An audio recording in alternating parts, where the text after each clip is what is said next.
نحمده ونصلي على رسوله الكريم اما بعد فاعوذ بالله من الشيطان الرجيم بسم الله الرحمن الرحيم رب اشرح لي صدري ويسر لي امري واحلل عقدة من لساني يفقهوا قولي۔ قرآن مجید میں سورۃ آل عمران میں اللہ سبحانہ وتعالی فرماتے ہیں، آئیے تلاوت سنتے ہیں۔ شروع کرتی ہوں اللہ کے نام سے جو بے انتہا مہربان نہایت رحم فرمانے والا ہے۔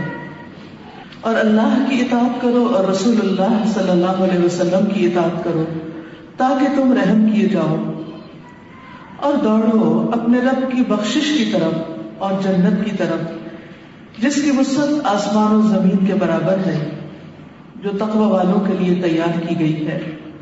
کون ہیں تقوی والے؟ وہ جو خوشحالی اور تنگی میں خرچ کرتے ہیں، غصے کو پی جانے والے ہیں، لوگوں کو معاف کر دینے والے ہیں، اور اللہ سبحانہ وتعالی محسنین سے، احسان کرنے والوں سے، نیکی کرنے والوں سے محبت رکھتا ہے۔ وہ لوگ جب وہ کوئی بے حیائی کا کام کر بیٹھتے ہیں یا اپنی جانوں پر ظلم کر لیتے ہیں تو اللہ کا ذکر کرتے ہیں، اللہ کو یاد کرنے لگتے ہیں، پھر اپنے گناہوں کی بخشش مانگتے ہیں، معافی چاہتے ہیں۔ اور اللہ کے سوا کون ہے جو گناہوں کو معاف کر دے اور اپنے کیے پر اصرار نہیں کرتے، اور وہ جانتے ہیں انہی لوگوں کی جزا، ایسے ہی لوگوں کا بدلہ مغفرت ہے ان کے رب کی طرف سے، اور باغات جن کے نیچے نہریں بہتی ہیں جن میں وہ ہمیشہ ہمیشہ رہیں گے، اور عمل کرنے والوں کا بدلہ کتنا اچھا ہے۔ تم سے پہلے بہت سی قومیں گزر چکی، بہت سی جماعتیں گزر چکی، زمین میں چل پھر کر دیکھو کہ کس طرح انجام ہوا جھٹلانے والوں کا۔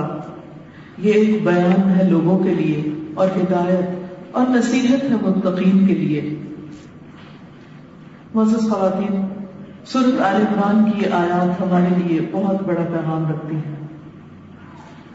حقیقت یہ ہے کہ ہم انسان بہت کچھ جاننے کے باوجود بھی انجان بن جاتے ہیں، کیونکہ انسان کا مادہ نسیان سے ہے، بھولنے والا۔ آدم علیہ السلام سے بھول گئی، اولاد آدم بھی بھولتی۔ ہم سب کو جانتے ہوئے بھول جاتے ہیں، ہم علم حاصل کرتے رہتے ہیں، تجربات سے بھی بہت کچھ سیکھتے ہیں، لیکن جب عمل کی باری آتی، جب عملی میدان میں ہم اترتے ہیں تو اس وقت وہی چیز بھول جاتے ہیں جس کی ہمیں ضرورت ہوتی ہے، یا جو ہمیں کرنا چاہیے وہ نہیں کر پاتے۔ تو ایسی مجالس قائم کرنے کا اصل مقصد کیا ہوتا ہے کہ ہم سب اپنے آپ کو بھولا ہوا سبق یاد دلائیں، خواہ ہم پڑھ چکے ہوں، خواہ ہم سیکھ چکے ہوں، خواہ ہم جانتے ہوں، لیکن عمل کے لیے بار بار یاد دہانی کی ضرورت رہتی ہے۔ پہلی بات اور پہلا سبق جو یہاں بتایا گیا وہ یہ ہے کہ اللہ کی اطاعت کرو اور رسول صلی اللہ علیہ وسلم کی اطاعت کرو تاکہ تم پر رحم کیا جائے۔ ہم سب یہ چاہتے ہیں کہ ہم پر رحمت ہو اللہ سبحانہ وتعالی، کیونکہ ہم سب گناہ گار ہیں، ہم سب غلطیاں کرتے ہیں، اور ہمیں اپنے گناہوں کا احساس بھی ہوتا ہے، اور ہم چاہتے ہیں کہ ہمیں معاف کر دیا جائے۔ لیکن اس کے لیے ہمیں کرنا کیا ہوگا کہ ہمیں اپنی زندگی میں اللہ اور اس کے رسول صلی اللہ علیہ وسلم کی اطاعت کرنا ہوگی، فرما برداری کرنا ہوگی۔ تو گویا آج جتنے بھی احکامات ہم پڑھیں گے، سنیں گے، ہماری پوری کوشش ہوگی کہ ہم یہاں سے واپس جانے کے بعد ان چیزوں کو اپنے عمل میں لے کر آئیں۔ سب سے پہلا حکم جو دیا جا رہا ہے وہ یہ ہے، وَسَارِعُوا إِلَىٰ مَغْفِرَةٍ مِّن رَّبِّكُمْ، اپنے رب کی مغفرت کی طرف دوڑو۔ گویا غلطی کرنے کے بعد، بھول چوک ہونے کے بعد، گناہ کے بعد معافی مانگنے میں دیر نہ لگاؤ، غفلت نہ کرو، سستی نہ کرو، مایوس نہ ہو، کیونکہ اللہ سبحانہ وتعالیٰ کی رحمت قریب ہے ان بندوں کے جو اس کی طرف چل کر آتے ہیں۔ بندہ ایک قدم بڑھتا ہے تو اللہ سبحانہ وتعالیٰ اس کی طرف 10 قدم بڑھتے ہیں۔ تو اس لیے سارعوا إِلَىٰ مَغْفِرَةٍ مِّن رَّبِّكُمْ، اپنے رب کی بخشش کی طرف دوڑ کر آؤ۔ جیسے کہ ایک حدیث قدسی میں آتا ہے کہ اے رات کے گناہ گار تو دن کو پلٹا تو میں تجھے معاف کر دوں گا، اور اے دن کے گناہ گار تو رات کو پلٹا میں تجھے معاف کر دوں گا۔ اللہ سبحانہ و تعالیٰ جسے نہ نیند آتی ہے نہ اونگ آتی ہے. وہ 24 آورس جس میں ایک لمحے کے لیے بھی وہ ہم سے غافل نہیں ہوتے. وَمَا اللَّهُ بِغَافِلٍ عَمَّا تَعْمَلُونَ. جو بھی تم عمل کرتے ہو اللہ تعالیٰ اس سے غافل نہیں. وہ ہماری ایک ایک چیز کو دیکھتا ہے. اور غلطی کرنے کے بعد جب بندہ اللہ سبحانہ وتعالیٰ کی طرف پلٹتا ہے تو اللہ سبحانہ وتعالیٰ کو بہت زیادہ خوشی ہوتی ہے. یعنی ایک ہوتی ہے عام خوشی اور ایک ہوتی ہے خاص خوشی اور بے پناہ خوشی. یعنی اللہ تعالیٰ اپنے گناہگار بندے کے لوٹنے اور پلٹنے سے بہت زیادہ بے پناہ خوش ہوتا ہے. گویا توبہ کرنے سے، استغفار کرنے سے، گناہوں کو چھوڑ دینے سے، معافی مانگنے سے جہاں ہمیں سکون آ جاتا ہے، جہاں ہمیں خوشی ہوتی ہے، وہاں اللہ سبحانہ وتعالیٰ بھی خوش ہوتے ہیں. وہ جنت، اور اللہ تعالیٰ ہم سے کیا چاہتے ہیں کہ ہم جنت کی طرف دوڑ کر آئیں، سستی نہ کریں، دیر نہ لگائیں. یعنی ان تمام کاموں کی طرف جو اللہ تعالیٰ کو راضی کرنے کا ذریعہ ہے، تاکہ اللہ تعالیٰ قیامت کے دن ہمیں راضی کر دے. اور کیا ہے وہ جنت؟ جنت عرضها السماوات والارض، جس کی وسعت آسمان و زمین کے برابر ہے. دنیا میں ایک چھوٹے سے گھر کے لیے، دنیا میں ایک چھوٹی سی جگہ کے لیے ہمیں کیا کیا مشکلات دیکھنی پڑتی ہیں. دنیا میں اگر ہمیں تھوڑی سی بھی کوئی چیز چاہیے ہوتی تو اس کے لیے ہمیں مسلسل جدوجہد کرنی پڑتی. کوئی ڈگری چاہیے، کوئی جاب چاہیے، کسی جاب میں ترقی چاہیے، کاروبار یا بزنس میں آگے بڑھنا چاہیے، یا پھر کوئی گھر چاہیے، تو اس کے لیے انسان کو کتنی مشقت اور کتنی بھاگ دوڑ اور کتنی فکر کرنی پڑتی، دن رات کام کرنا پڑتا ہے. جنت جو دنیا کی تمام چیزوں سے زیادہ افضل ہے، اللہ سبحانہ وتعالیٰ جب اس کی طرف بلاتے ہیں تو ہمیں اس کے لیے بھی دوڑ کر آنا چاہیے. اس کا مطلب یہ ہے کہ اس کے لیے بھی محنت کرنی چاہیے، کوشش کرنا چاہیے، اور اس سے بھی زیادہ بھاگنا چاہیے کہ جتنی ہم دنیا کے لیے کوشش کرتے ہیں، کیونکہ دنیا تو عارضی ہے اور وہ ہمیشہ کے لیے ہے. اور پھر وَسَارِعُوا إِلَىٰ مَغْفِرَةٍ مِّن رَبِّكُمْ وَجَنَّةٍ عَرْضُهَا السَّمَاوَاتُ وَالْأَرْضُ. اور وہ جنت کس کے لیے ہے؟ اعدت للمتقین، متقین کے لیے تیار کی گئی ہے، اللہ سے ڈرنے والوں کے لیے تیار کی گئی ہے. کون ہے وہ متقین؟ تو یہ متقین کون ہے، تقوی والے کون ہیں؟ اب یہ اصل میں غور کرنے کی بات ہے کہ یہ جنت کن کے لیے ہے. اور ان آیات کو سن کر ہمیں یہ دیکھنا ہے کہ کیا ہمارے اندر یہ صفات موجود ہیں. نمبر 1، الذین ينفقون فی السراء والضراء، کہ جو خوشحالی اور تنگی دونوں حالتوں میں خرچ کرتے ہیں. یعنی اللہ کے راستے میں خرچ کرتے ہیں، اللہ کے بندوں پر خرچ کرتے ہیں. عام طور پر جب ہمارے پاس کچھ ہوتا ہے تو اس وقت دینا پھر بھی آسان ہوتا ہے، لیکن وہ صدقہ افضل صدقہ ہے کہ جو انسان اس وقت کرتا ہے جب انسان کے پاس کم ہوتا ہے، یا اس کی اپنی ضروریات ایسی ہوتی ہیں کہ جن کو وہ پورا کرنا چاہتا ہے. اس لیے ہم سب کو یہ دیکھنا چاہیے کہ کیا ہم روزانہ کچھ نہ کچھ اللہ سبحانہ تعالیٰ کے راستے میں دیتے ہیں. کیا ہم اس وقت بھی دیتے ہیں کہ جب ہمیں اپنے لیے زیادہ خرچ کرنے یا اپنی ذات پر خرچ کرنے یا اپنی اولاد یا اپنی پسندیدہ جگہوں پر خرچ کرنے کی زیادہ فکر ہوتی ہے، یا اس طرف ہمارا دل زیادہ مائل ہوتا ہے. تو اللہ تعالیٰ فرماتے ہیں کہ جنت کس کے لیے ہے؟ ان لوگوں کے لیے ہے جو ہر حال میں خرچ کرتے ہیں، خوشحالی ہو یا تنگی ہو. اور پھر والکاظمین الغیظ، غصے کو پی جانے والے ہیں. غصہ ہر انسان کو آتا ہے. اکثر سنائی دیتا ہے کہ لوگ کہتے ہیں مجھے غصہ بہت آتا ہے، میرے اندر یہ کمزوری بہت ہے. یہ ایک عام سی بات ہے، انڈرسٹوڈ بات ہے کہ جس انسان کے اندر بھی جذبات ہیں، جس انسان کے اندر بھی کچھ احساسات ہیں، اس انسان کا اپنے ماحول سے متاثر ہونا لازم ہے. یعنی ہمیں اپنے آس پاس کے لوگوں سے، جن سے ہم محبت کرتے ہیں، جن سے ہم توقعات رکھتے ہیں، کوئی نہ کوئی بات ایسی سننے کو مل جاتی ہے، کوئی نہ کوئی چیز ایسی دیکھنے کو مل جاتی ہے جو ہماری توقعات کے خلاف ہوتی ہے، تو جس پر ہم غضبناک ہو جاتے ہیں. لیکن ایسے میں ہمارا حال کیا ہوتا ہے؟ کیا ہم غصہ نکالنے والے ہوتے ہیں یا اپنے غضب کی آگ دوسروں پر پھینکنے والے ہوتے ہیں یا پھر پی جانے والے ہوتے ہیں. جو شخص اپنا غصہ پی جائے، جو غصے کو کنٹرول کر لے، اس کے لیے جنت کا وعدہ کیا جا رہا ہے. والعافین عن الناس، اور لوگوں کو معاف کر دینے والے ہیں، عفو درگزر سے کام لینے والے ہیں. یعنی جن پر غصہ آیا، یا جنہوں نے غصہ دلایا، جنہوں نے ناراض کیا، جنہوں نے پریشان کیا، ان کی اس تکلیف سے نہ صرف یہ کہ جوابی کارروائی نہیں کرتے، انتقامی کارروائی نہیں کرتے، بلکہ اس دکھ کو، اس غم کو، اس بات کو اپنے دل سے بھی نکال دیتے ہیں. واللہ یحب المحسنین، اور اللہ سبحانہ وتعالی محسنین سے محبت رکھتا ہے. ایسے لوگوں کو جو غصہ کنٹرول کر جاتے ہیں، جو لوگوں کی غلطیاں معاف کر دیتے ہیں، اللہ تعالیٰ کے محبوب بن جاتے ہیں. آپ دیکھیے کہ ہم سب چاہتے ہیں کہ اللہ تعالیٰ ہم سے محبت کرے، کیونکہ اگر کائنات کا خالق ہم سے محبت کرتا ہوگا تو ہماری زندگی میں کسی بھی چیز کی کمی نہیں ہوگی. دنیا میں بھی ہمیں سکون حاصل ہوگا، دنیا میں بھی پریشانیوں سے نجات ہوگی، اور آخرت میں بھی ہمارے لیے رحمتوں کے دروازے کھل جائیں گے. پھر یہ محسنین کون ہیں جن کے لیے جنت کا وعدہ ہے، جن کے لیے بخشش کا وعدہ ہے؟ یہ وہ لوگ ہیں جب ان سے کوئی بے حیائی کا کام ہو جاتا ہے، یعنی غصے کا اظہار کر بیٹھتے ہیں. اول درجے کے لوگ تو وہ ہیں کہ جو غصہ آئے اور غصے کا اظہار نہ کریں، لیکن پھر ہم انسان ہیں، بعض اوقات ہم کنٹرول کرتے رہتے، پھر ایک دن آتا ہے کہ ہم پھٹ پڑتے ہیں، پھر ہم ریگریٹ کرتے ہیں، پھر ہمیں پریشانی ہوتی، پھر ہم شرمندہ ہوتے ہیں، پھر ہم کچھ دیر کے بعد ریئلائز کر لیتے ہیں کہ غصے میں آ کر تو ہم نے دوسرے کے ساتھ زیادتی بھی کر دی اور اس کے ساتھ ہم نے برا سلوک بھی کر لیا.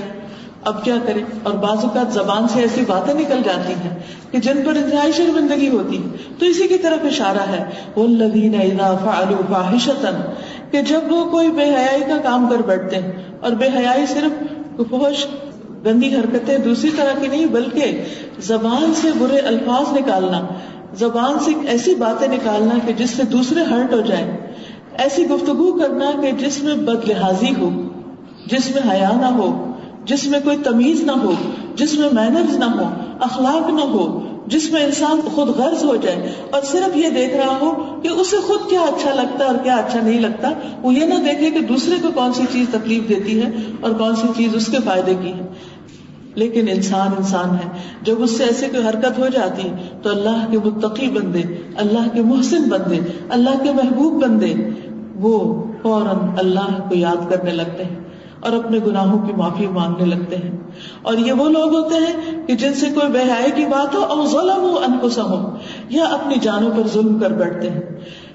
جب انسان کسی پر غصہ نکالتا ہے، یہ کسی کو ہرٹ کرتا ہے، یہ کسی کو تکلیف دیتا ہے، تو بظاہر اس وقت یوں لگ رہا ہوتا ہے کہ جیسے وہ کامیاب ہے اور دوسرا شخص جو سفر کر رہا ہے یا جو اس کی زیادتی کا شکار ہو رہا ہے، اس کو تکلیف دے کر انسان خوش ہو رہا ہوتا ہے کہ میں نے اپنا بدلہ لے لیا.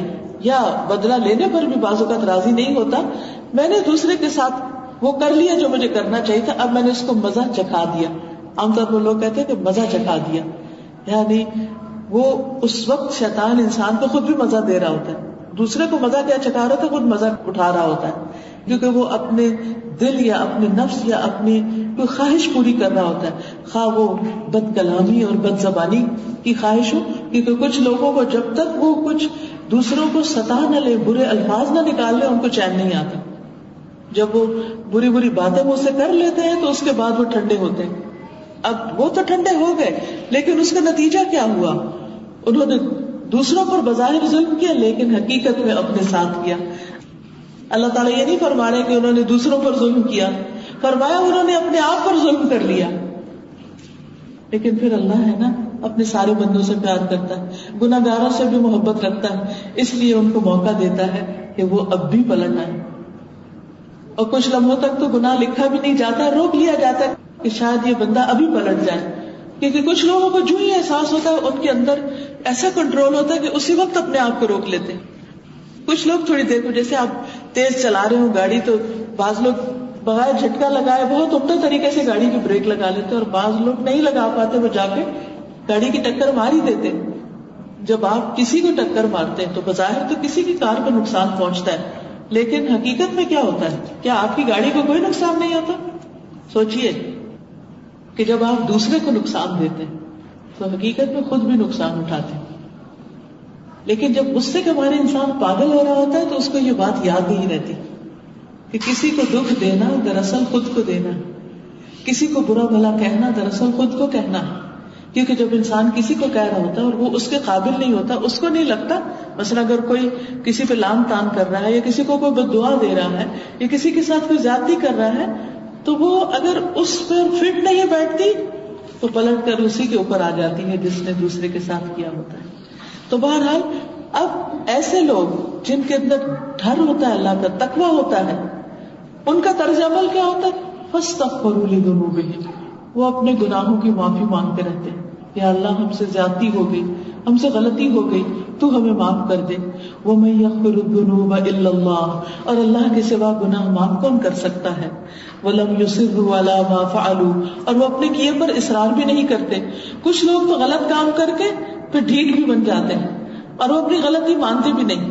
وہ کہتے ہیں ہم نے بالکل ٹھیک کیا، اپنے آپ کو جسٹیفائی کرتے رہتے. لیکن کیا کوئی شخص جب اپنے آپ کو جسٹیفائی کرتا ہے تو اس سے وہ جسٹیفیکیشن ہو جاتی ہے؟ کیا اپنے آپ کو خود یہ کہنا کہ میں حق پر ہوں، میں ہی ٹھیک ہوں اور میں کسی کے ساتھ زیادتی نہیں کر رہا اور جو میں کر رہا ہوں وہ بالکل صحیح ہے؟ تو یہ چیز ضروری نہیں کہ انسان جو اپنے بارے میں سمجھتا ہے یا اس کا خیال ہے وہی درست ہو.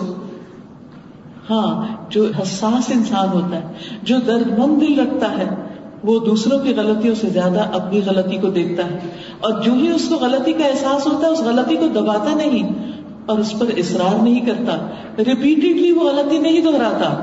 وَهُمْ يَعْلَمُونَ، اور وہ جانتے ہوتے ہیں. ایسے ہی لوگ اللہ کے محبوب ہیں. أُولَٰئِكَ جَزَاؤُهُمْ مَغْفِرَةٌ، ایسے بندوں کو بخشش مل جاتی ہے، ان کے لیے معافی کا پروانہ آ جاتا ہے. اللہ سبحانہ وتعالیٰ ان سے راضی ہو جاتا ہے، ان کی غلطی کو مٹا دیتے ہیں کیونکہ انہوں نے دوسروں کو معاف کر دیا، انہوں نے اپنے گناہوں کی معافی مانگ لی، انہوں نے اپنا حساب دنیا میں ہی صاف کر لیا. ایسے لوگوں کے لیے مغفرت بھی ہے. وجنات، اور باغات ہیں، تجری من تحتها الانہار، جن کے نیچے نہریں بہ رہی ہیں. وہ لوگ جو جنت چاہتے ہیں ایسے اخلاق والوں کو جنت ملا کرتی ہے. خالدین فیہا، وہ اس میں ہمیشہ رہیں گے. وَنِعْمَ أَجْرُ الْعَامِلِينَ، اور عمل کرنے والوں کا اجر کتنا اچھا ہے، کتنا بہترین ہے، کتنا عمدہ ہے. یہ ہے عمل، یہ ہے کرنے کا کام. پھر اللہ تعالیٰ فرماتے ہیں تم سے پہلے بھی بہت سی قومیں گزر چکی ہیں، دنیا میں چل پھر کر دیکھو کہ جھٹلانے والوں کا انجام کیا ہوا ہے. یعنی جن لوگوں نے اللہ تعالیٰ کے حکم کو نہیں مانا، اللہ تعالیٰ کی تعلیمات کو نہیں مانا، پھر ان کے ساتھ دنیا میں بھی کیا ہوا، ان کا انجام کیسا ہوا. دنیا میں ان کے تکبر اور غرور کی سزا ان کو مل کر رہی. فرمایا ھذا بیان للناس، یہ لوگوں کے لیے ایک بیان ہے. وہدن، اور ہدایت ہے، گائیڈنس ہے، رہنمائی ہے. وموعظۃ، اور ایک نصیحت ہے، للمتقین، تقوی والوں کے لیے.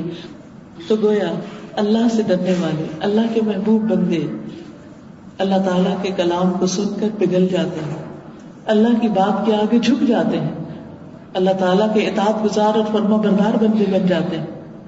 تو یہ خلاصہ ہے ان آیات کا. لیکن ان آیات میں سے جس ٹاپک کو خاص طور پر میں نے چنا ہے وہ عفو درگزر کا ہے. آپ کو یہ کتاب حسن اخلاق ملی ہوگی. اگر آپ کے گھر میں یہ کتاب ہے تو آپ خوش قسمت ہیں، کیونکہ اس کتاب کو ریپیٹڈلی پڑھنا اور ان حدیث کا مطالعہ کرتے رہنا آپ کے لیے بہت فائدہ مند ہے، کیونکہ ہم اکثر بھول جاتے ہیں. تو اپنی ہیبٹ بنا لیجئے کہ جیسے آپ صبح کے وقت قرآن مجید کی تلاوت کرتے ہیں، اور ہر مسلمان بندے پر لازم ہے کہ وہ اللہ سبحانہ وتعالیٰ کا کلام پڑھے. تو اس کے ساتھ ہی کیا ہے کہ ہر روز ایک چیپٹر یا کم از کم 2 پیجز ان احادیث کا ترجمہ آپ ضرور دہرا لیں تاکہ یاد دہانی ہو جائے. کیونکہ یہ آپ جانتے ہیں کہ اللہ کے رسول صلی اللہ علیہ وسلم کو اچھے اخلاق کی تکمیل کے لیے بھیجا گیا، اور سب سے اچھا مومن وہ ہے جس کا اخلاق سب سے اچھا ہے. اور 2 چیزیں انسان کو سب سے زیادہ جنت میں لے جانے والی ہیں، ایک تقوی اور دوسرے اچھا اخلاق. تو جس کے دل میں اللہ کا ڈر ہے اور جس کا معاملہ لوگوں کے ساتھ اچھا ہے، جس کا اخلاق اچھا ہے، تو وہ دنیا میں بھی ہر طرح کی برکتیں اور رحمتیں سمیٹتا ہے، اور آخرت میں بھی اللہ سبحانہ و تعالیٰ کی رحمتیں اس پر نازل ہوں گی. لیکن اس کے برعکس جو منافق ہوتا ہے اس کو نہ دین کی سمجھ ہوتی ہے اور نہ اس کا اخلاق اچھا ہوتا ہے. تو اس لیے یہ کتاب جس میں بہت سے عنوانات ہیں، مثلاً نرمی، ظلم، صبر، شکر، پھر جھگڑے کے بارے میں کہ جھگڑا نہیں کرنا چاہیے، شرم و حیا، گفتگو، پھر مجالس کیسی ہونی چاہیے، سوشلائزنگ کیسی ہو، امانت، ذمہ داری، جھوٹ، مزاح، مسکراہٹ، غصہ، رحم، عفو درگزر، خیر خواہی، سلام کی فضیلت، محبت، تحفوں کا لین دین، تکبر، حسد، بخل، حرص، بے نیازی، ادب، باہمی تعلقات، والدین سے حسن سلوک، بچوں کے ساتھ شفقت، عورتوں کے ساتھ حسن سلوک، خوشگوار ازدواجی تعلقات، صلہ رحمی یعنی رشتہ داروں کے ساتھ جوڑ کے رکھنا، ہمسائے کے حقوق، یتیم کے ساتھ حسن سلوک اور دل کو نرم کرنے والی چیزیں. تو یہ ایک بہترین تحفہ ہے کہ جن چیپٹرز کو آپ یا جن عنوانات کو آپ روزانہ پڑھتے رہیں گے تو بار بار کے ریمائنڈر سے انشاءاللہ آپ کے اندر یہ تمام چیزیں آتی رہیں گی.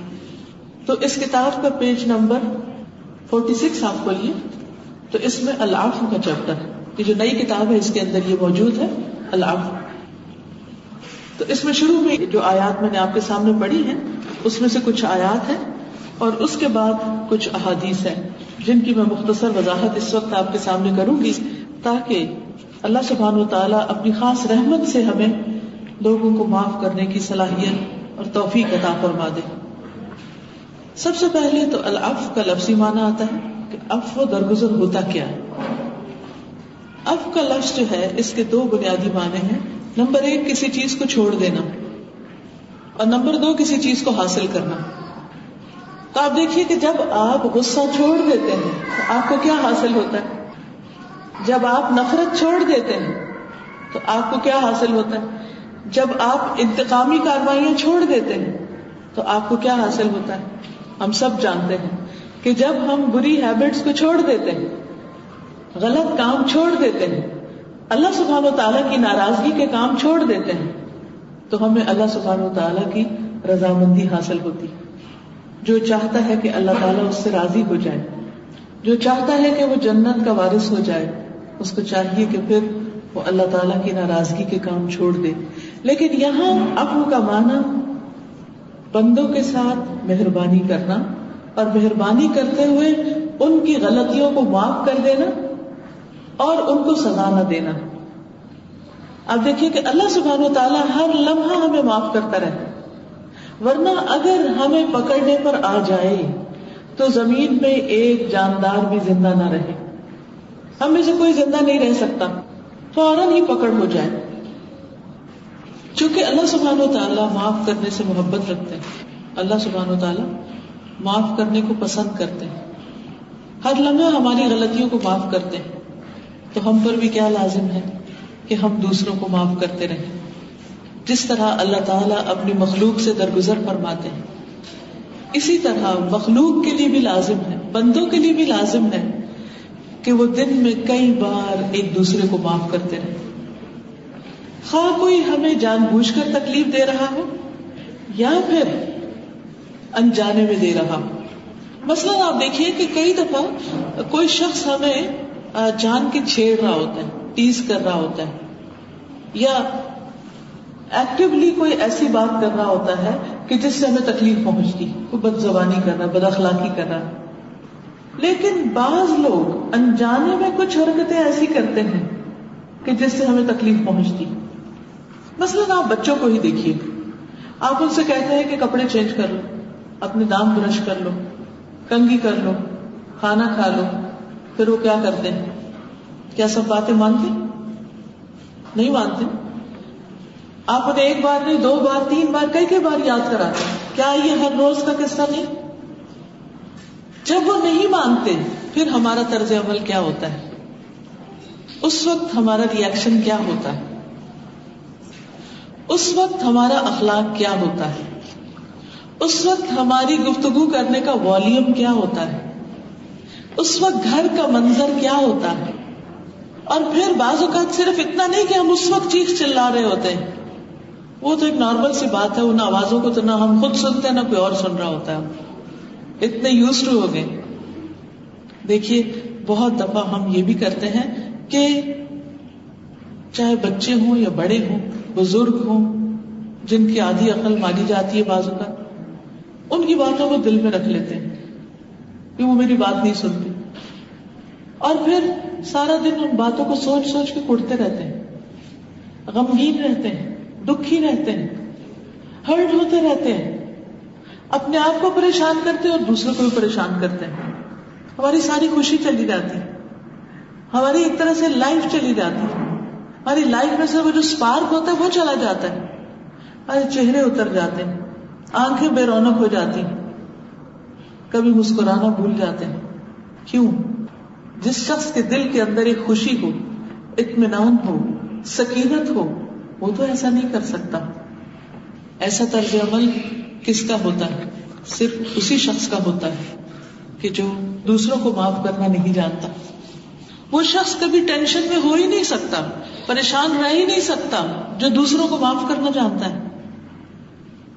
عام طور پر جن سے توقعات زیادہ ہوتی ہیں ان کی باتیں زیادہ ہرٹ کرتی ہیں. تو اس لیے اگر ہم انسانوں سے اپنی توقعات کم کر دیں، یہ سوچ کر کہ یہ انسان ہے، یہ انسان ہے، ان سے غلطی ہوتی ہے، کیونکہ ہم سے بھی غلطیاں ہوتی ہیں.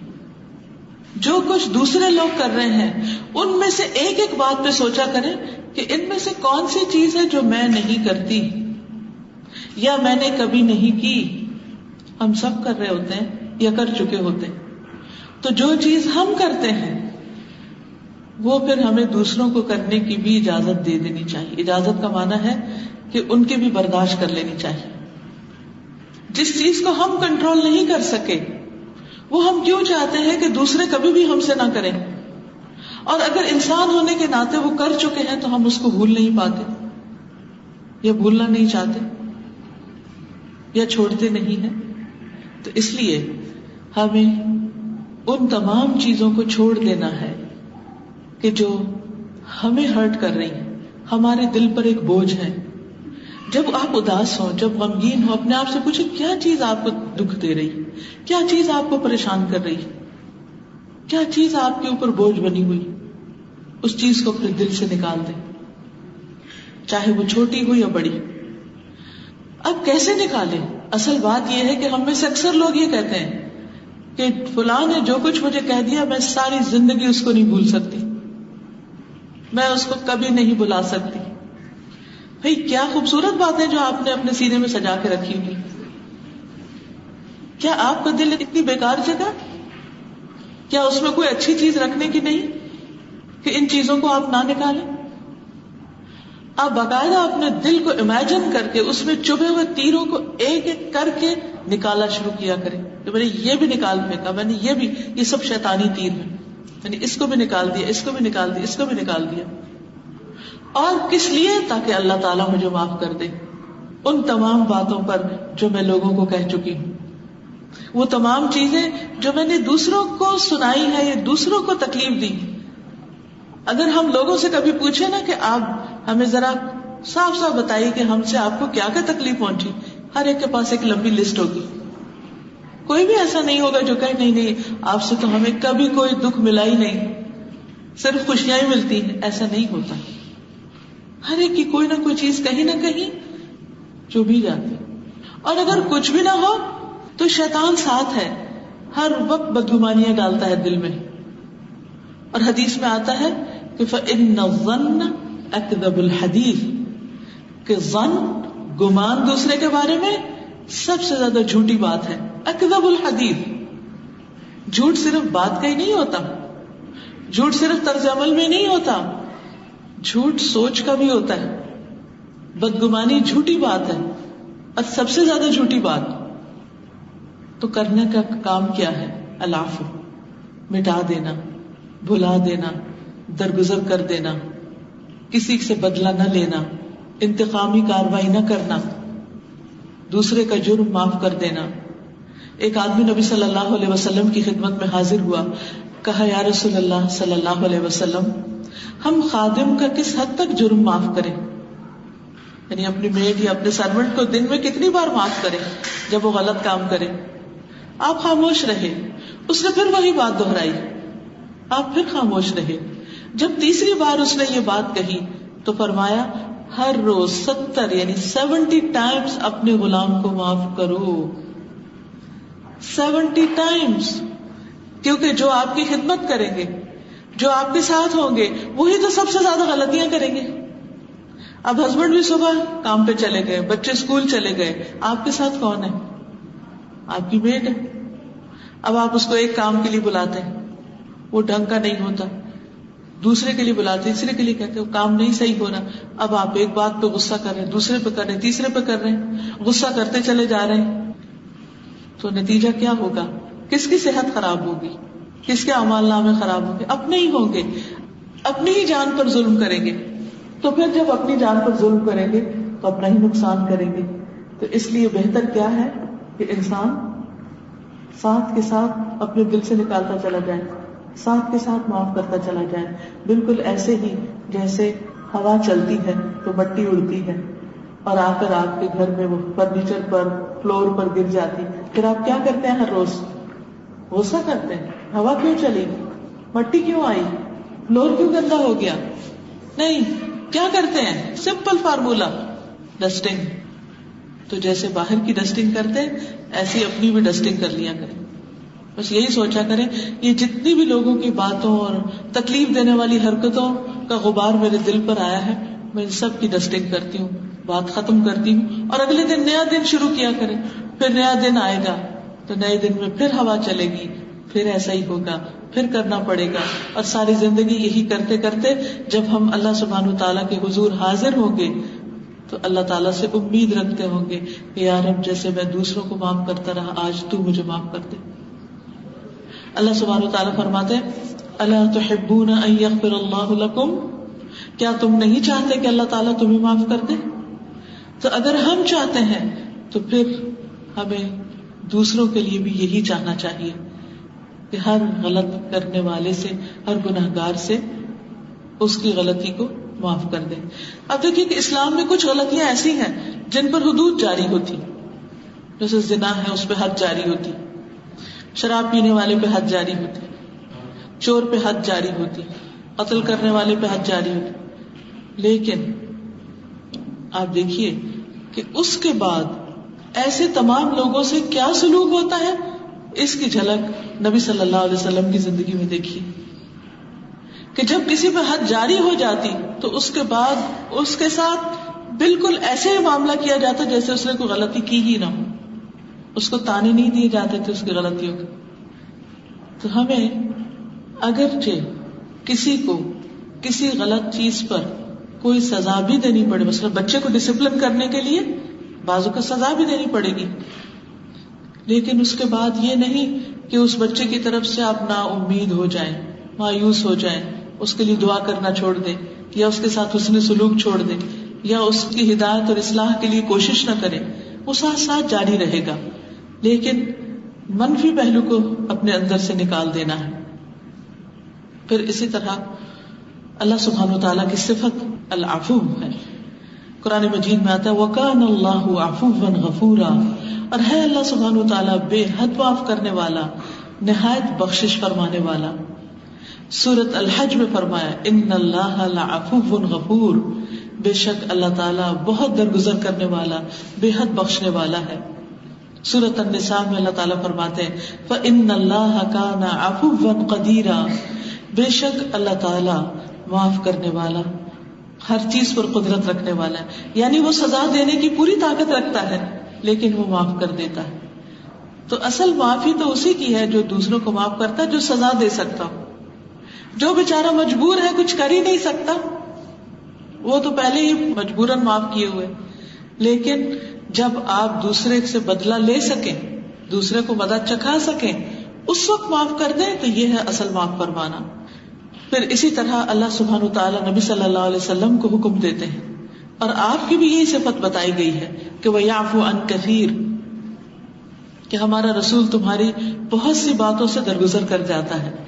عبداللہ بن مسعود کہتے ہیں کہ میں اس وقت نبی صلی اللہ علیہ وسلم کو دیکھ رہا ہوں کہ آپ ایک پیغمبر یعنی نوح علیہ السلام کی حکایت بیان کر رہے تھے، یعنی آپ نوح علیہ السلام کا واقعہ بیان کر رہے تھے. ان کی قوم والوں نے اتنا مارا کہ لہو لہا کر دیا. وہ اپنے منہ سے خون صاف کرتے تھے اور یوں دعا کرتے جاتے تھے، پروردگار میری قوم والوں کو بخش دے، وہ نادان ہے.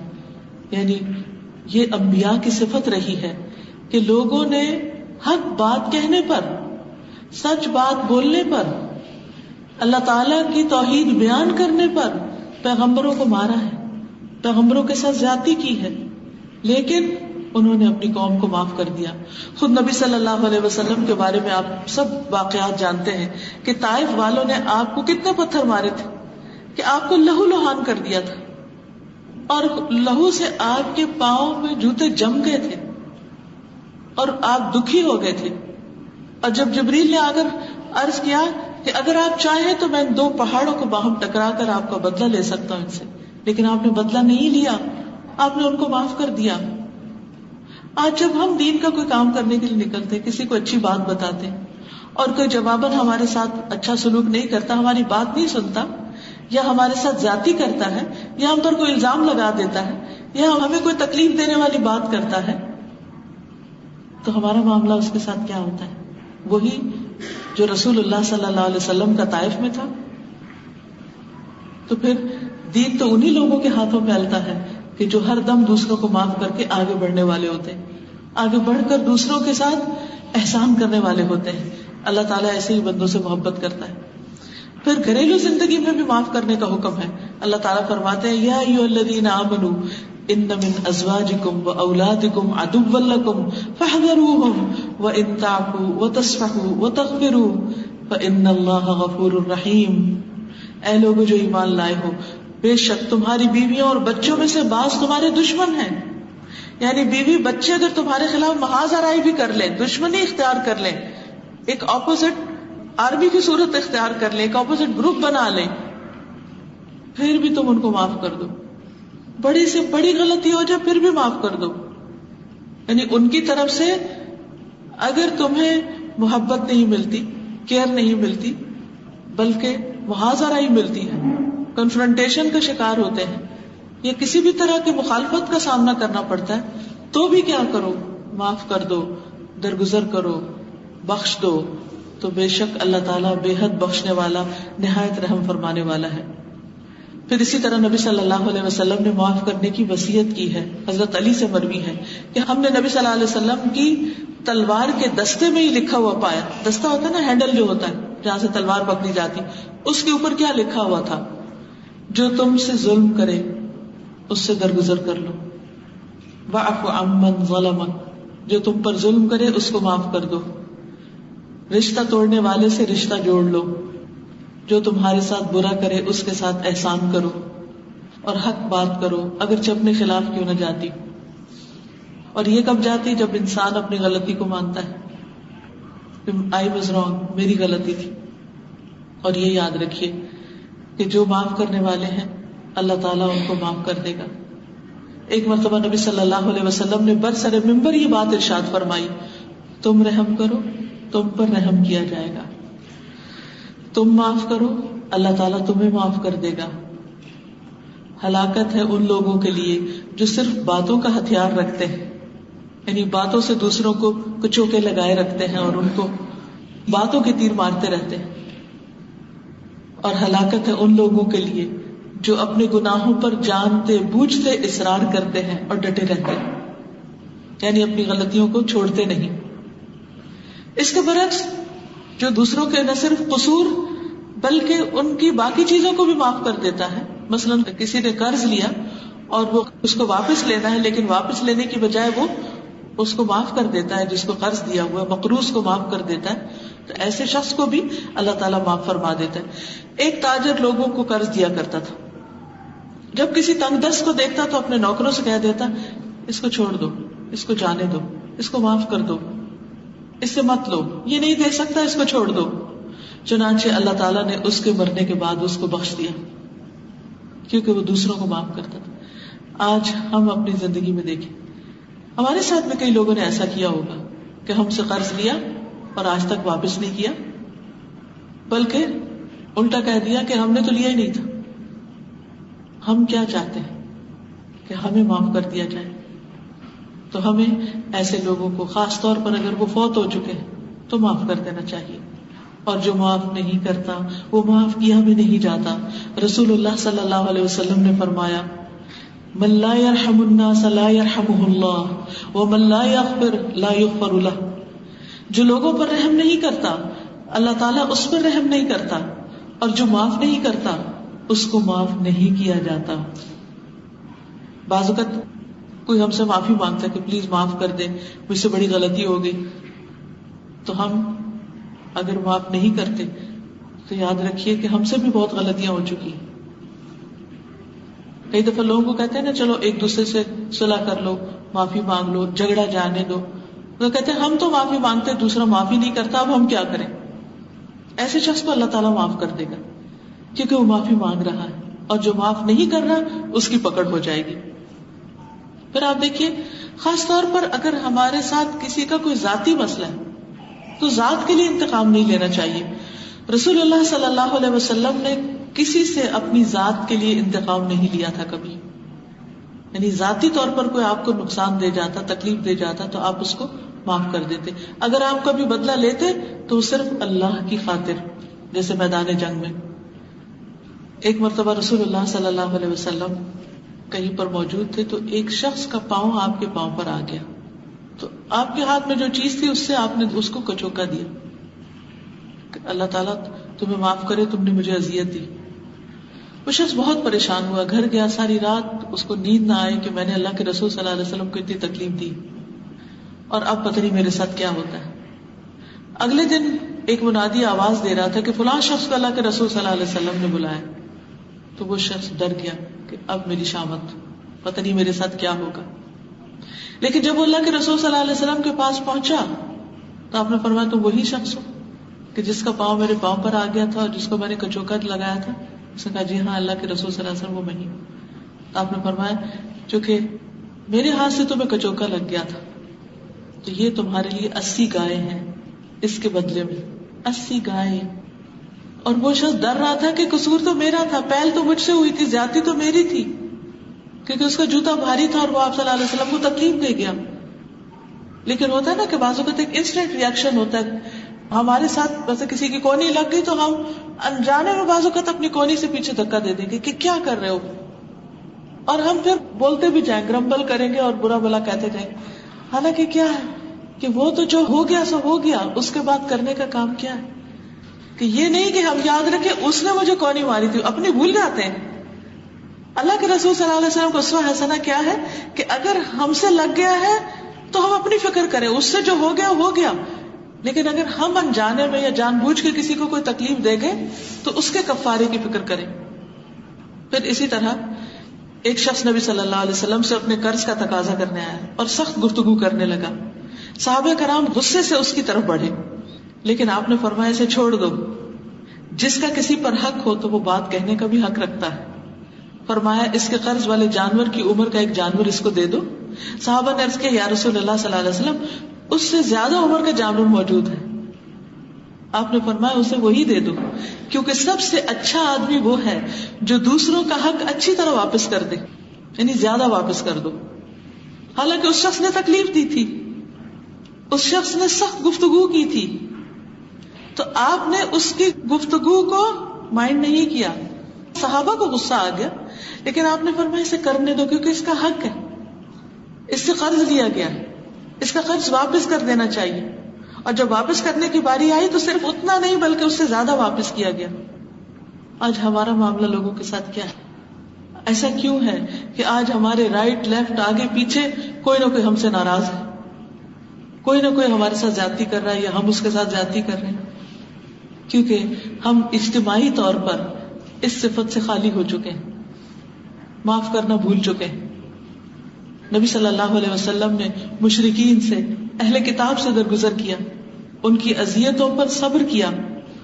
اللہ تعالیٰ نے قرآن مجید میں صاف بتا دیا کہ تم اہل کتاب سے جو تم سے پہلے گزرے ہیں اور مشرکین سے بہت اذیت دینے والی باتیں سنو گے, تو تم کیا کرنا, اگر تم صبر کرو اور تقوی اختیار کرو تو یہ بڑے عزم اور حوصلے کی بات ہے.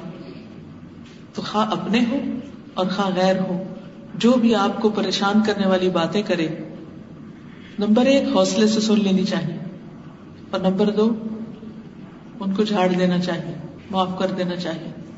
خاص طور پر اگر سامنے والا شخص اس کو دماغی توازن کچھ بگڑا ہوا ہو. کچھ لوگ ایسے ہوتے ہیں کہ وہ ہوش میں نہیں ہوتے، کچھ لوگ پریشانیوں کی وجہ سے، کچھ لوگ بڑھاپے کی وجہ سے، کیونکہ کچھ لوگوں تو ساری زندگی بد اخلاقی کی عادت ہوتی ہے، تو بڑھاپے میں ان کے بد اخلاقی اور عروج پہ پہنچ جاتی. وہ بوڑھے ہو کر بھی گالی گلوچ کرتے رہتے ہیں، بد اخلاقی کرتے رہتے ہیں. اب ان کو جتنا بھی سمجھائیں وہ سمجھتے نہیں. بعض اوقات اپنے بچوں کو بد دعائیں دے رہے ہوتے ہیں. تو ایسے میں کیا کیا جا سکتا ہے کہ کیا ان ناسمجھ لوگوں کو جو بچہ بن چکے ہیں ان کو جواب میں وہی باتیں سنائی جائیں؟ نہیں، ایکسپٹ کر لیا جائے یہ ایسا ہی کرتے ہیں. لوگوں کو ایز اٹ از ایکسپٹ کر لیں کہ یہ تو ان کے اندر ہے ہی، مجھے تو گزارا کرنا، مجھے تو ساتھ چلنا ہے. تو آپ دیکھیں گے کہ اس سے آپ کی اپنی اذیت کم ہو جائے گی. نبی صلی اللہ علیہ وسلم کو اس عورت نے جس نے آپ کو زہریلی بکری کھلائی تھی، زہر دیا تھا، آپ نے اس کو کس طرح معاف کیا تھا؟ جب آپ کو پتہ چل گیا کہ اس یہودی عورت نے آپ کو زہریلی بکری کھلائی ہے تو آپ نے اس بارے میں اس سے پوچھا کہ ایسا کیوں کیا؟ تو کہنے لگی میں چاہتی تھی کہ آپ کو قتل کر دوں.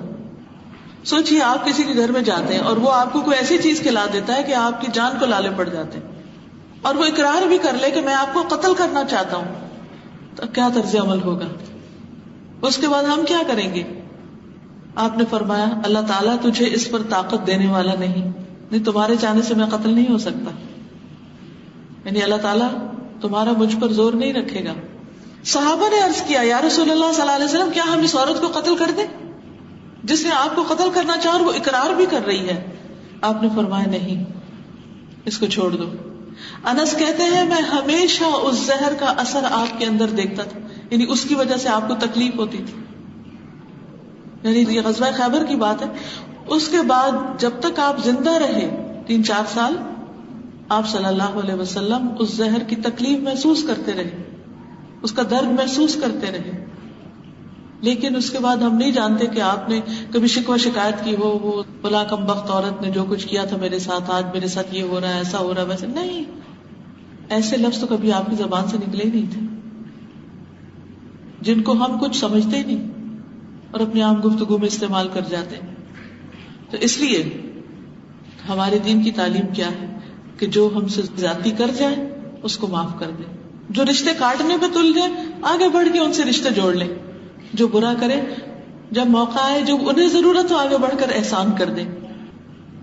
اور پھر ایسے لوگوں کے لیے دعا بھی کریں کہ اللہ ان کو معاف کر دے، اللہ ان کو ہدایت دے. پھر اسی طرح حضرت عائشہ سے روایت رسول اللہ صلی اللہ علیہ وسلم نے فرمایا صاحب حیثیت لوگوں کی غلطیاں معاف کر دیا کرو مگر یہ کہ وہ حدود ہو، یعنی بہت بڑے کبیرہ گناہوں کا ارتکاب ہو. پھر اسی طرح گھر والوں کو بھی معاف کرنے کی تلقین کرنا. آپ کو یاد ہوگا کہ ایک یہودی شخص آیا، اس نے آپ صلی اللہ علیہ وسلم کو السلام علیکم کہا تو آپ صلی اللہ علیہ وسلم صرف وعلیکم کہا. حضرت عائشہ نے سن لیا اور سمجھ گئی، انہیں بہت غصہ آیا اور انہوں نے جواباً کچھ سخت الفاظ کہنے لگی. تو آپ نے فرمایا عائشہ رکو، تم نے دیکھا نہیں میں نے ان کو کیا جواب دیا؟ پھر فرمایا نرمی جس چیز میں شامل ہوتی وہ اس کو خوبصورت بنا دیتی. اب دیکھیے ہر ایک کو اپنے آپ کو بیوٹیفائی کرنے کا بہت شوق ہوتا ہے کہ میں خوبصورت لگوں، اس کے لیے قیمتی کپڑے خریدے جاتے ہیں، بہت مہنگے میک اپ کے ذریعے اپنے آپ کو خوبصورت بنایا جاتا ہے.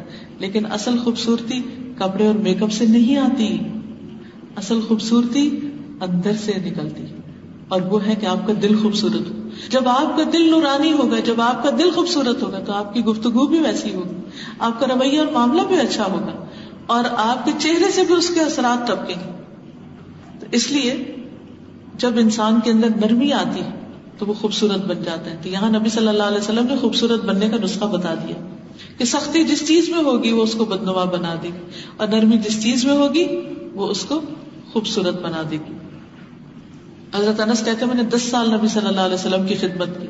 اس دوران اگر مجھے آپ نے کسی چیز کا حکم دیا اور میں نے لیٹ کر دیا یا کام کیا ہی نہیں تو آپ نے مجھے کبھی ملامت نہیں کی تھی، غصہ نہیں کیا تھا.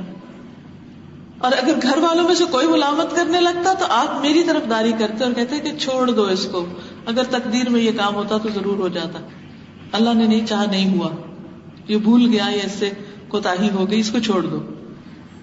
پھر اسی طرح صحابہ کرام جو تھے ان کی زندگی میں بے پناہ عفو درگزر کی صلاحیت اور ان کے اندر خوبیاں پائی جاتی تھی. سب سے پہلے حضرت ابوبکر صدیق رضی اللہ تعالیٰ عنہ, کس طرح حضرت عائشہ پر الزام لگایا گیا, اور حضرت عائشہ پر الزام لگانے والے کا جب آپ نے وظیفہ بند کیا تو اللہ تعالیٰ نے فرمایا اہل فضل معاف کر دیں, کیا تم نہیں چاہتے کہ تمہیں معاف کیا جائے؟ تو حضرت ابوبکر نے کہا بلا یا ربنا, کیوں نہیں آیا ہمارے رب, ہم چاہتے ہیں کہ آپ ہمیں معاف کر دیں. اور کس طرح خوبصورتی سے معاف کیا کہ اس شخص کا وظیفہ پہلے سے بھی دگنا کر دیا کہ جس نے آپ کے لخت جگر پر الزام تراشی کی تھی, اور جس کی وجہ سے نبی صلی اللہ علیہ وسلم اور باقی تمام اہل مدینہ مسلمان سب سخت بے چینی میں مبتلا رہے تھے. پھر اسی طرح ایک مرتبہ حضرت ابن مسعود نے چور کو معاف کر دیا اور اس کے لیے بخشش کی دعا کی. یعنی آپ دیکھیے کہ ہمارے اگر کسی کی چوری ہو جائے, ایک دفعہ میں نے دیکھا کہ کسی کی چوری ہوگی اور وہ چور کو اتنی بد دعائیں دے رہی تھی, تو میں نے یہ سوچا کہ اگر تو یہ کسی خاص شخص کو ذہن میں رکھ کے بد دعائیں دے رہی ہیں اور وہ چور نہ ہوا تو بد دعائیں دینے والے بھی سب کچھ لوٹ آئیں گے, اور اگر وہ انانیمس چور کو بد دعائیں دے رہی ہیں تو بھی وہ جو چوری کی وجہ سے نقصان ہوا اور اس کا جو اجر ملنے والا تھا وہ بھی گیا. لیکن صحابہ کرام کے اخلاق کو دیکھیے. عبداللہ بن مسعود کے کچھ درہم چوری ہو گئے تھے, تو اس پر لوگوں نے کہا کہ اللہ اس کو ایسا اور ایسا کر دے. تو انہوں نے فرمایا یا اللہ, اگر ان درہموں کو چرانے پر اسے مجبوری نے آمادہ کیا, یعنی اگر چور کو کوئی سخت مجبوری تھی اس وجہ سے اس نے چوری کی ہے, تو اس پیسے میں جو وہ لے گیا اس میں برکت ڈال دے, ورنہ تو چوری کے مال میں کبھی برکت نہیں ہوتی نا. تو آپ دیکھیے کہ ابن مسعود کے اندر جو تڑپ تھی, جو اخلاق تھا, جو محبت تھی انسانوں کے لیے کہ اللہ اگر اس نے کسی مجبوری اور پریشانی میں چوری کر لی تو جو وہ لے گیا اس میں برکت ڈال دے, اور اگر اس کو چوری پر گناہ کی دلیری نے آمادہ کیا کہ اس کو پرواہ نہیں کہ گناہ ہے, تو یا اللہ یہ اس کا آخری گناہ ہو, اس کے بعد وہ چوری نہ کرے کبھی. ایسی خوبصورت دعا کبھی کسی نے شاید اپنے بچوں کے لیے بھی نہ کی ہو جتنی وہ ایک اس چور کے لیے کر رہے ہیں جو ان کا مال چرا کے لے گیا. اس کو کہتے ہیں عفو درگزر. اور ایسے ہی لوگ پھر جو دوسروں کو معاف کرتے ہیں اللہ تعالیٰ ان کو معاف کرتا ہے. اس کے لیے بہترین دعائیں بھی ہیں. اللہم انی اسألک العافیۃ فی الدنیا والآخرہ, اللہم انی اسألک العفو والعافیۃ فی دینی و دنیای و اہلی و مالی, اللہم استر عوراتی و آمن روعاتی, اللہم احفظنی من بین یدی و من خلفی وعن یمینی وعن شمالی ومن فوقی واعوذ بعظمتک ان اغتال من تحتی. ابن عمر کہتے ہیں کہ رسول اللہ صلی اللہ علیہ وسلم شام اور صبح کو یہ دعا کبھی نہیں چھوڑتے تھے, ہر روز یہ عافیت اور عفو کی دعا مانگتے تھے کہ اللہ تو ہم کو معاف کر دے اور ہمیں عافیت میں رکھ. تو اس لیے ہم سب کو بھی یہ دعا مانگتے رہنا چاہیے. تو اللہ تعالیٰ سے دعا ہے کہ وہ ہمارے دلوں کو بدل دے اور ہمیں واقعی عفو درگزر عطا کر دے. اس میں خاص طور پر یہ حدیث مجھے بہت زیادہ ٹچ کرتی ہے کہ رسول اللہ صلی اللہ علیہ وسلم نے ایک مرتبہ فرمایا کہ جنت کے دروازے پیر اور جمعرات کو کھلتے ہیں, پھر ہر اس بندے کی مغفرت کر دی جاتی جو اللہ تعالیٰ کے ساتھ کسی کو شریک نہیں کرتا سوائے اس کے لیے جو اپنے بھائی سے کینہ رکھتا ہو, یعنی دل میں کچھ رکھا ہوا اس نے. پھر کہا جاتا ہے ان دونوں کو دیکھتے رہو یہاں تک کہ باہم راضی ہو جائیں, ان کو دیکھتے رہو یہاں تک کہ راضی ہو جائیں, ان کو دیکھتے رہو یہاں تک کہ باہم راضی ہو جائیں. سوچئے کہ جنت کے دروازے اس شخص کے لیے نہیں کھلتے جب تک اس کا دل صاف نہیں. ہم سب دوسروں کو معاف کرنے والے بنے تاکہ اللہ تعالیٰ ہمیں معاف کر دے. اس کے ساتھ ہی میں اپنی گفتگو کا اختتام کرتی ہوں. یہ جو احادیث اس میں موجود ہیں یہ میں نے 1-2 ہفتے پہلے ان سب کو بہت ڈیٹیل کے ساتھ پڑھایا. alhuda.com پر لیکچر موجود ہوگا.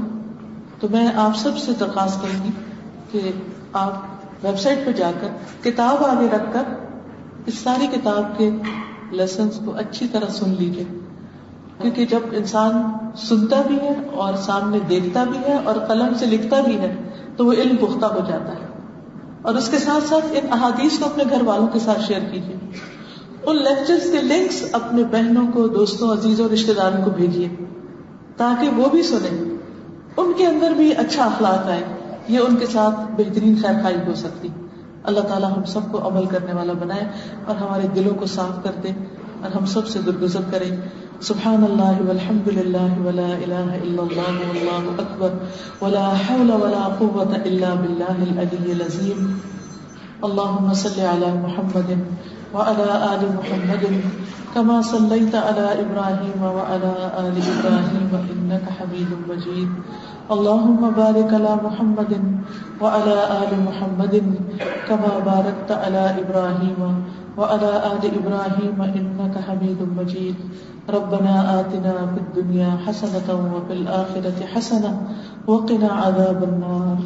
یا رب العالمین، یا ارحم الراحمین، تو ہم سب پر رحمت فرما. اللہ ہمارے دلوں کو دوسروں کے لیے نرم فرما دے. اللہ ہمیں دوسروں پر رحم کرنے والا بنا دے.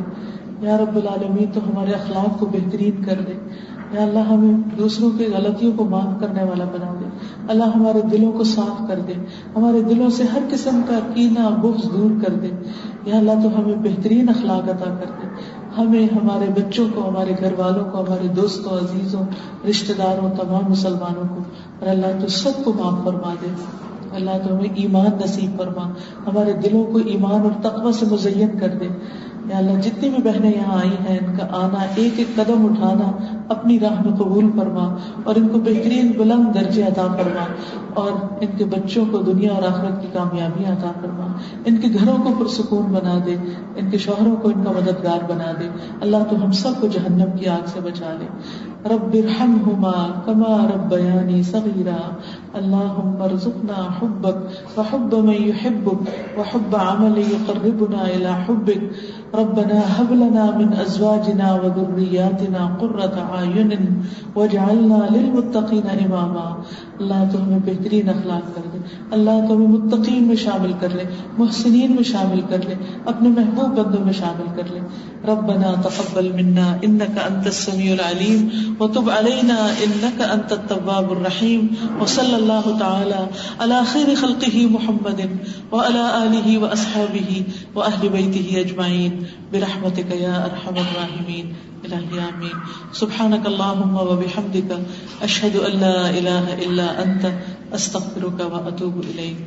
السلام علیکم ورحمۃ اللہ وبرکاتہ.